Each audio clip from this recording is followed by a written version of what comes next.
న్యాయం తీర్చమని అడుగుతున్నాం.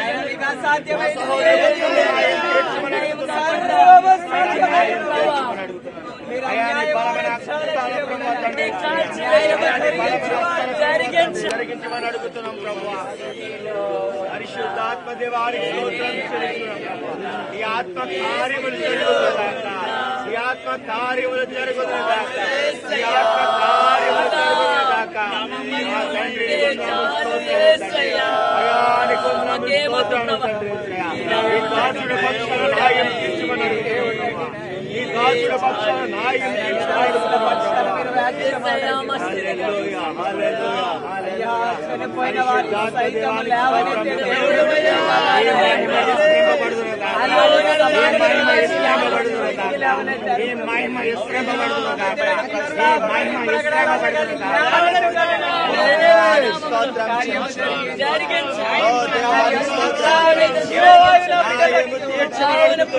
రక్త ప్రోక్షణ గాయములు పెట్టువారు మీరు గాయము పెట్టువారు ఆ గాయములు న్యాయం తీర్చమని అడుగుతున్నాం. సాధ్యమైన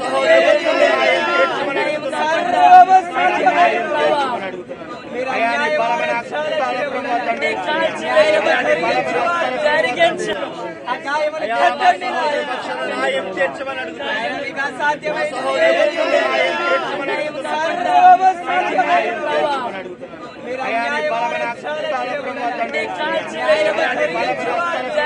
జరిగించమని అడుగుతున్నాం ప్రభువా. పరిశుద్ధాత్మ దేవానికి స్తోత్రం చెల్లిస్తున్నాం. ఈ ఆత్మ కార్యములు జరుగుతుందాక, ఈ ఆత్మ కార్యములు జరుగుతుందాక, ఈ ఆత్మ కార్యములు జరుగుతుందాక. మా తండ్రి ఈ దాసుల పక్షాన న్యాయం తీర్చమని అడుగుతున్నాం. ఈ దాసుల పక్షాన న్యాయం ఎస్ ప్రశ్న చూసుకున్నట్లయితే ప్రవీణ్ పగడాల మృతి పట్ల అయితే పాస్టర్ సంఘాలన్నీ కూడా పెద్ద ఎత్తున ఆందోళన చేస్తున్నారు. అదేవిధంగా చూసుకున్నట్లయితే పోస్ట్ మార్టానికి సంబంధించి పూర్తి స్థాయి ఏర్పాట్లు అధికారులు చేశారు. అయితే కుటుంబ సభ్యులతో పాటు స్నేహితులు కూడా లోపలికి వెళ్ళి గాయాలని పరిశీలించారు. ప్రస్తుతం అంతా ఉన్నారు, మాట్లాడే ప్రయత్నం చేద్దాం. సార్ చెప్పండి, వెళ్ళి చూసారు కదా, ఎటువంటి గాయాలు ఉన్నాయి బాడీ పైన, ఏంటి అసలు ఏం జరిగింది అనుకుంటున్నారు? ఇది 2 తెలుగు రాష్ట్రాలను కదిలించిన సంఘటన. నిన్న ఏదైతే ప్రైమ్ ఆఫ్ ఎఫ్ఎస్సీ ఉందో అక్కడికి వెళ్ళి చూసిన దానికి ఇప్పుడు ఈ ఇంక్వెస్ట్కి ముందు ఇక్కడ పోస్ట్ మార్టంలో చూసిన దెబ్బలకి చాలా అనుమానాలు అయితే కలుగుతున్నాయి. ఎందుకంటే ఒకటే కొంచెం పెద్ద దెబ్బ పెదవి మీద గట్టిగా తగిలింది. మిగతావన్నీ కూడా చిన్న చిన్న కౌగు దెబ్బలు, అదే తొడ మీద సైలెన్సర్ కాలిపోయిన గాయం, అదేవిధంగా జబ్బల మీద ఏదో కౌగు దెబ్బలు లాంటి రక్త గాయాలు ఇవన్నీ ఉండడం చూస్తుంటే అసలు నార్మల్గా అయితే ఇంత చిన్న దెబ్బలకి చనిపోయే పరిస్థితి అయితే ఉండదు. కానీ ఇప్పుడు ఈ ఇంక్వెస్ట్లో అయిన తర్వాత పోస్ట్ మార్టం రిపోర్ట్లో మరి ఏం రిపోర్ట్ వస్తుందో అన్నది ఆ పోస్ట్ మార్టం వర్గాల ద్వారా మనకి ఈ విషయం తెలుస్తుంది. మాకైతే చాలా అనుమానాలు బాడీని చూస్తే అనిపిస్తుంది. మరి రేపు పోస్ట్ మార్టం రిపోర్ట్ ఏ విధంగా వస్తుందో మేము చూసుకొని ఆ పోస్ట్ మార్టం రిపోర్ట్ని బట్టి ఈ రాష్ట్రంలోనూ అదేవిధంగా తెలంగాణ రాష్ట్రంలో ఉన్న క్రైస్తవ సంఘాలు క్రైస్తవ సోదరులందరూ కూడా ఏ నిర్ణయం తీసుకోవాలన్నది ఈ యొక్క పోస్ట్ మార్టం మీదే ఆధారపడి ఉంటుంది. కాబట్టి మేమందరం కూడా సంయమనంతో ఈ పోస్ట్ మార్టం రిపోర్ట్ వచ్చే వరకు కూడా ఈ డాక్టర్లకి ఇక్కడ పోలీసులకి సహకారం అందించి రిపోర్ట్ వచ్చిన తర్వాత ఈ క్రైస్తవ వర్గాలు క్రైస్తవ సంఘాలు క్రైస్తవ పెద్దలు అందరూ కలిపి ఒక నిర్ణయం తీసుకొని ప్లాన్ ఆఫ్ యాక్షన్ ఏంటా అన్నది దాన్ని బట్టి ఉంటుంది. కాబట్టి ఆ విధంగా మేమందరం ముందుకు వెళ్తామని మీ అందరికీ తెలియజేస్తున్నాం. సార్ మీరు చెప్పండి, అసలు ఎవరెవరు వచ్చారు, లోపలికి వెళ్ళారు కదా, ఎంతమంది వెళ్ళారు, ఏం చూసారు? లోపలికైతే కుటుంబ సభ్యులు వెళ్ళారండి. అలాగనే వారితో పాటుగా కొంతమంది స్నేహితులను కూడా మరి పోలీసు వారు అలో చేయడం జరిగింది. నేను అంటే రాజమండ్రి అలాగనే తూర్పుగోదావరి జిల్లా పాస్టర్స్ ఫెలోషిప్కి దాని తరఫున నేను రెవరెండ్ ఎం విజయసారథి నా పేరు, నేను వెళ్ళాను. అలాగనే మరి జాన్ వెస్లీ గారు వచ్చారు, తర్వాత మృత్యుంజయ్ గారు కూడా వచ్చారు, ఇంకా కుటుంబ సభ్యులు కూడా వచ్చారు. మరి ఆ గాయాలైతే చిన్న చిన్న గాయాలే ఉన్నాయి. ఆ గాయాలకి ప్రాణం పోయేంత పరిస్థితి లేదు. కానీ మనం దీన్ని మరి పోస్ట్ మార్టం రిపోర్ట్ వచ్చే వరకు కూడా మరి ఇరు రాష్ట్రాలు అటు ప్రపంచంలో భారతదేశంలో ఉన్నటువంటి క్రైస్తవ ప్రజలందరూ కూడా విశ్వాసులందరూ కూడా సంయమనం పాటించాలి. ఎందుకంటే మనము ఈ యొక్క పోస్ట్ మార్టం రిపోర్టు వచ్చిన తర్వాత మనము మిగిలిన ప్లాన్ ఆఫ్ యాక్షన్ అంతా కూడా పెద్దలు నిర్ణయిస్తారు. దాని ప్రకారంగా మనం ముందుకు వెళ్దాం. ప్రస్తుతానికైతే వారి యొక్క మరి గాయములు అయితే మాత్రం చాలా చిన్న గాయాలు, చిన్నగా పెదము ఒకటి కింద పెదము పగిలింది. అలాగనే మరి భుజం మీద 2 చిన్న చిన్న రక్త గాయాలు ఉన్నాయి. ఆ మోకాల మీద, లెఫ్ట్ మోకాల మీద చిన్న గాయం ఉంది. ఇవి తప్ప వేరేదేమీ లేదు. మరి వీటిని బట్టి చూస్తే ప్రాణం పోయేంతగా అనిపించట్లేదు మానవులుగా మన ఆలోచన ప్రకారంగా. కానీ మరి ఆ పోస్ట్ మార్టం రిపోర్ట్ను బట్టి మనం తగిన నిర్ణయం తీసుకుందాము. మేము ఇక్కడి నుంచి ఈ బిగ్ టీవీ ద్వారా మేము మీ అందరికి కూడా చెప్పేది ఏంటి అని అంటే, ఖచ్చితంగా న్యాయం జరుగుతుంది. న్యాయం కోసం మనం పోరాడతాం. మన పెద్దలు బిషప్ సిన్హా గారు, అలాగనే మరి ఇంకా మరి పుట్ట గారు, రకరకాల పెద్దవాళ్ళందరూ ఉన్నారు. క్రైస్తవ ప్రపంచం అంతా ప్రయాసపడతారు. మీరెవ్వరూ కూడా మరి సంయమనం పాటించాలి. మనం ఎవరూ కూడా ఎవరిని దూషించడం కానీ, ఎవరిని డిస్టర్బ్ చేయడం కానీ మనం ఏమి చేయకూడదు. మన భారతదేశం మత సామరస్యానికి పెట్టింది పేరు కనుక మనం అందరం కూడా క్రైస్తవుల్ని మనం కాపాడుకుందాం, క్రైస్తవ సమాజాన్ని కాపాడుకుందాం, క్రైస్తవుల యొక్క సేవకుల యొక్క విలువలను కాపాడుకుందాం. అంతవరకు సంయమనం పాటించాలని మీ అందరికీ మనవి చేస్తున్నాం. Thank you. God bless you. ఈ దుర్ఘటన జరగకుండా ఉండాలంటే, ఇటువంటి సంఘటనలు జరగకుండా ఉండాలంటే రాష్ట్రంలో ఉన్న క్రైస్తవులందరూ కూడా ఒకటి కావాలి. ఇది 100% కావాలని స్కెచ్ చేసి చంపేశారని నా డౌటు. దీని మీద దర్యాప్తు జరగాలి. ఈ దర్యాప్తు జరగకపోతే కనుక క్రైస్తవులు అనేవాడు రాష్ట్రంలో చేతగాని వాళ్ళకి కనబడతారు. మనం ఈ రోజున మన మీద ఎన్ని దాడులు జరుగుతున్నప్పటికీ మౌనంగా ఉంటున్నాం. పార్టీలకు అతీతంగా ఈ రోజున దర్యాప్తు జరగాలి. మనకు న్యాయం జరగకపోతే కనుక ఈ రోజున రోడ్ల మీదకి వస్తాం. ఎంతవరకైనా సరే, ఎంతవరకైనా తెగించడానికి మేము సిద్ధంగా ఉన్నామని ఈ రోజు తెలియజేస్తున్నాం.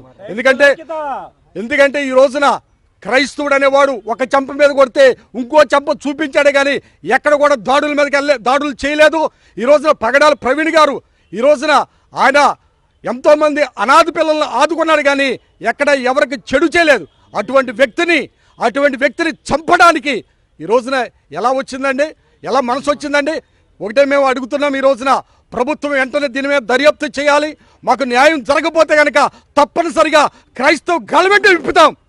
క్రీస్తు మహారాజుకి, క్రీస్తు మహారాజుకి. పూర్తి స్థాయిలో ఇక్కడంతా కూడా ప్రస్తుతం చూసుకోవచ్చు. మోచరీ దగ్గర అయితే వీరందరూ కూడా ఇప్పటికే లోపలికి వెళ్ళి వచ్చిన పరిస్థితులు కనిపిస్తున్నాయి. మోచరీకి సంబంధించి పూర్తిగా మనం ఇదే మోచరీ ఏదైతే రూమ్ ఉందో ఆ మోచరీ రూమ్ దగ్గర మనం ఉన్నాం. ఇక్కడ కుటుంబ సభ్యులతో పాటు 3 ఫ్రెండ్స్ని కూడా అలౌ చేశారు. అదేవిధంగా తూర్పుగోదావరి జిల్లా పాస్టర్స్ అసోసియేషన్ నుంచి కూడా ఒక వ్యక్తిని అలౌ చేశారు. ఈ రూమ్ చూసుకోవచ్చు మనం. ఈ రూమ్లోనే మరికొద్ది సేపట్లో పోస్ట్ మార్టం అయితే నిర్వహించనున్నారు. అయితే దీనికి సంబంధించి ఇప్పటికే పెద్ద ఎత్తున పాస్టర్ల సంఘాలు, అదేవిధంగా పాస్టర్స్ అందరూ కూడా రాజమండ్రి ప్రభుత్వ ఆసుపత్రి వద్దకు చేరుకుంటున్నారు. అయితే ఒంటిపై రక్తపు గాయాలు, అదేవిధంగా చిన్న గాయాలు ఉండడం పలు అనుమానాలకు తావిస్తుందంటూ కూడా వారు చెప్తున్న పరిస్థితి కనిపిస్తుంది. అయితే అంటే పెద్ద గాయాలేమి తగలేదు. ఎటు పక్కన షోల్డర్కి, అదే లెఫ్ట్ లెగ్కి సైలెన్సర్ కాలిన అనుమానాలు తప్ప పెద్దగా గాయాలేమి కాలేదు కాబట్టి మాకు అనుమానాలు ఉన్నాయంటూ కూడా లోపలికి వెళ్ళి వచ్చిన వారు కూడా చెప్తున్న పరిస్థితి కనిపిస్తుంది. అదేవిధంగా చూసుకున్నట్లయితే పోస్ట్ మార్టం రిపోర్ట్ వచ్చే వరకు కూడా అందరూ సమన్వయం పాటించాలి, ఎవరిని దూషించకూడదంటూ కూడా వీరు పిలుపునిస్తున్న పరిస్థితి కనిపిస్తుంది. పోస్ట్ మార్టం రిపోర్ట్ అనంతరం కూడా ఎటువంటి కార్యాచరణ ఉంటుంది అంటే పోస్ట్ మార్టం రిపోర్ట్లో ఏది వస్తుందనే దాని మీద పూర్తిగా అయితే ఇప్పటికీ ఎంక్వైరీ, దాని తర్వాత దాన్ని బట్టి ఆ రిపోర్ట్ని బట్టి పోలీసులు ఏ నిర్ణయం తీసుకుంటారో, ఎటువంటి రిపోర్ట్ వస్తుందనే దాన్ని బట్టి తదుపరి కార్యాచరణ ఉంటుందని కూడా వీరందరూ చెప్తున్న పరిస్థితి కనిపిస్తుంది. అయితే ఇప్పటికే ప్రముఖ స్పీకర్స్ అందరూ కూడా రాజమండ్రి ప్రభుత్వ ఆసుపత్రికి వస్తున్న పరిస్థితి కనిపిస్తుంది. ఈ నేపథ్యంలోనే పోస్ట్ మార్టం రూమ్ దగ్గరికి కూడా ఆయన చూసేందుకు పెద్ద ఎత్తున జనాలు తరలి వస్తున్నారు. అయితే పోలీసులు అక్కడ 2 రోప్ పార్టీస్ని ఏర్పాటు చేసి పూర్తిగా అయితే పోలీసులు ఇప్పటికే కట్టడి చేస్తున్న పరిస్థితి కనిపిస్తుంది. అయితే ఇప్పటికే జిల్లా ఎస్పీ ఆదేశాలతోటి రాజమండ్రిలో 144 సెక్షన్ అమల్లో ఉంచారు. అదేవిధంగా చూసుకున్నట్లయితే ప్రభుత్వ ఆసుపత్రి వద్ద కూడా పెద్ద సంఖ్యలో పోలీసులు కూడా మోహరించారు. ప్రత్యేక రోప్ పార్టీస్ కావచ్చు, అలాగే ప్రత్యేక బెటాలియన్స్ కావచ్చు, వీరందరూ కూడా ఇక్కడికి వచ్చిన పరిస్థితి కనిపిస్తుంది. అయితే ఇప్పుడు ఎవరిని ఎలా చేయరు, ఎందుకంటే పంచనామాలు అయింది కాబట్టి ఆ గాయాలని కుటుంబ సభ్యులతో పాటు ఫ్రెండ్స్ని కూడా అందరూ చెక్ చేసుకున్నారు. కాబట్టి దీనికి సంబంధించిన ఫార్మాలిటీస్ని అన్నీ కూడా కంప్లీట్ చేసిన తర్వాత, ఈ ఫార్మాలిటీస్ అన్ని కంప్లీట్ అయిన తర్వాత మరికొద్ది సేపట్లోనే ప్రవీణ్ మృతదేహానికి అయితే పోస్ట్ మార్టాన్ని నిర్వహించనున్నారు. చూడొచ్చు మనం క్లియర్గా విజువల్స్లో రాజమండ్రి ప్రభుత్వ ఆసుపత్రి వద్ద పెద్ద ఎత్తున క్రైస్తవ సోదరులందరూ కూడా చేరుకున్న పరిస్థితి కనిపిస్తుంది. క్రైస్తవులందరూ కూడా ఇక్కడ చేరుకుంటున్నారు, పాస్టర్స్ అందరూ కూడా వస్తున్నారు. అదేవిధంగా చూసుకోవచ్చు మనం క్లియర్గా వీరందరూ కూడా వేచి చూస్తున్నారు అసలు ఏం జరుగుతుంది ఏంటి అని. ఇప్పటికే సోషల్ మీడియా వేదికగా కూడా క్రైస్తవులు క్రైస్తవ సంఘ నాయకులు కూడా రాజమండ్రి ప్రభుత్వ ఆసుపత్రి వద్దకు హాజరు కావాలంటూ కూడా పిలుపునిచ్చిన నేపథ్యంలో పెద్ద ఎత్తున ఇక్కడ పోలీసులు మోహరించారు. చూసుకోవచ్చు మనం క్లియర్గా పోలీసులు 2 రోప్ పార్టీలను ఏర్పాటు చేశారు. అదేవిధంగా ఇక్కడ ఎవరు రాకూడదంటూ కూడా లోపలికి ఎలా లేదంటూ కూడా వారు రిస్ట్రిక్ట్ చేస్తున్న పరిస్థితి కనిపిస్తుంది. క్లియర్గా చూడొచ్చు మనం విజువల్స్లో. అదే విధంగా చూసుకున్నట్లయితే ఈ ప్రో పార్టీ వెనక ఉన్న భాగంలో కూడా ప్రార్థనలు కూడా చేస్తున్న పరిస్థితి కనిపిస్తుంది. ఆయన ఆత్మకి శాంతి చేకూరాలంటూ కూడా వారు ఇప్పటికే ప్రార్థనలు నిర్వహిస్తున్నారు. ఉదయం నుంచి కూడా ప్రార్థనలు చేస్తూనే ఉన్నారు. అయితే కుటుంబ సభ్యులు వచ్చిన తర్వాత పోస్ట్ మార్టం సంబంధించిన ప్రక్రియ స్టార్ట్ చేస్తారని ఉదయం నుంచి చెప్తున్నారు. అయితే కుటుంబ సభ్యులు లోపలికి వెళ్ళి గాయాలను చెక్ చేయడం, అదేవిధంగా గాయాలను చూసుకున్న అనంతరం కూడా పూర్తిగా వారు లోపల నుంచి బయటకు వచ్చారు. దానికి సంబంధించిన ఫార్మాలిటీస్ అన్ని వారు కంప్లీట్ చేయడానికి అయితే పోలీసు అవుట్ పోస్ట్ దగ్గరికి అయితే వెళ్ళిన పరిస్థితి కనిపిస్తుంది. అయితే ఈ పెద్ద ఎత్తున ఇక్కడికి అందరూ కూడా పాస్టర్లు కావచ్చు, అలాగే క్రైస్తవ సంఘాల నాయకులు కావచ్చు, వీరందరూ కూడా పెద్ద ఎత్తున హాజరవడంతో ఉండే కొద్ది క్రౌడ్ పెరుగుతూ ఉంది. ప్రార్థనలు చేస్తున్నారు. ఆయన మృతి పట్ల పలు అనుమానాలు వ్యక్తం చేస్తున్నారు. అనుమానాన్ని కూడా నిర్వృద్ధి చేయాలంటూ కూడా సమగ్రమైన దర్యాప్తు పోలీస్ డిపార్ట్మెంట్ చేయాలంటూ కూడా ఇప్పటికే చెప్తున్న పరిస్థితులు కనిపిస్తున్నాయి. అయితే భారీ ఎత్తున తరలి వస్తున్న ఎవరైతే క్రైస్తవ సంఘ నాయకులు ఉన్నారో వీళ్ళందరినీ కూడా పోలీసులు అవుట్కట్స్లో కావచ్చు, సిటీలో కావచ్చు రిస్ట్రిక్ట్ చేస్తున్న పరిస్థితి కనిపిస్తుంది.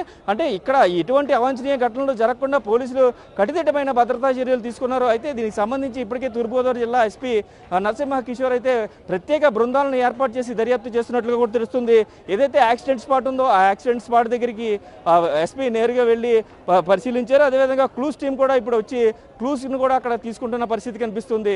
అయితే పెద్ద ఎత్తున క్రైస్తవ సంఘ నాయకులందరూ కూడా ఇక్కడ చేరుకుంటున్న నేపథ్యంలో ఎటువంటి అవాంఛనీయ ఘటనలు జరగకుండా పోలీసులు అయితే ముమ్మరంగా ఇక్కడ మోహరించారు, భద్రతా చర్యలు తీసుకుంటున్నారు. ఎందుకంటే ప్రభుత్వ ఆసుపత్రికి అనేక అవసరాలతోటి బయట నుంచి వచ్చేవారు చాలామంది ఉంటారు. రాజమండ్రి ప్రభుత్వ ఆసుపత్రికి సంబంధించి పూర్తి స్థాయిలో వస్తూ ఉంటారు. కాబట్టి ఎక్కడి నుంచైనా ప్రజలకు ఇబ్బంది కలగకుండా, ఎటువంటి హాస్పిటలైజేషన్కి ఎటువంటి ఇబ్బంది కలగకుండా కూడా కట్టుదిట్టమైన చర్యలు చేపట్టారు పోలీస్ డిపార్ట్మెంట్ అని చెప్పుకోవాలి. అయితే కొంతమంది మహిళలు కూడా ఉన్నారు. అసలు ఎప్పుడు వచ్చారు ఏంటో కూడా మాట్లాడదాం. అమ్మ చెప్పండి, ఏంటి ప్రవీణ్ గారు ఏంటి చెప్పండి, పర్లేదు ప్రవీణ్ గారికి న్యాయం జరగాలని మేము కోరుకుంటున్నామండి. ఆయన మీద ఎంతమంది అయితే ఇలా చేయాలి, మొక్కం చీరేయాలి ఇవన్నీ అన్నారో వాళ్ళు బయటికి రావాలండి. మాకు వాళ్ళకి క్షమాపణ చెప్పాలి, వాళ్ళు లోన్ పెట్టించాలి. మొన్న రాధా మనోహర్ దాస్ గారి కోసం అన్నందుకే ఇంత ఇలాగంటే చంపేశారండి ఆయన్ని. మాకు చాలా బాధగా ఉందండి. ఆత్మీయుడు పోగొట్టుకున్నాం మేము. ఏంటనుకుంటున్నారు ఈ పోలీసు వారు, ప్రభుత్వం కూడా అన్యాయానికే చేస్తున్నారు కానీ న్యాయం ఎవరు వెళ్ళట్లేదండి. సేవకుడు ఏమైపోతాడు? అనేక మందిని పోషించడం అన్యాయంగా చంపేయటం అది అన్యాయం అండి. ఎవరు న్యాయానికి చెయ్యట్లేదు. నిజమైందండి. ఏంటంటే ఆయన కొట్టినవి అవన్నీ మేము చూసాం. అక్కడ ఫోటోలు యూట్యూబ్లో పెట్టారు. అవి నిరూపించండి, మాకు అదే కావాలి. ఎవరైతే పెట్టారో, ఎవరైతే శిక్షించారో వాళ్ళు బయటికి రావాలి. అన్యాయం మాకు చేసి పెట్టండి. క్రైస్తవుల్ని ఇలాగ అనకతొక్కేయకండి. మేము అందరం మీ కొరకు ప్రార్థిస్తాం. అందరూ బాగోవాలి, దేశం బాగోవాలని అడుగుతాం. అందరూ బాగోవాలి, మా దేశం బాగోవాలి, అందరూ బాగోవాలంటే మేము ఏం పాపాలు అన్యాయాలు కోరుకోమండి. మేము అందరూ బాగోవాలనే కోరుకుంటాం. మమ్మల్ని ఎందుకండి ఇలాగ అనిచేస్తున్నారు?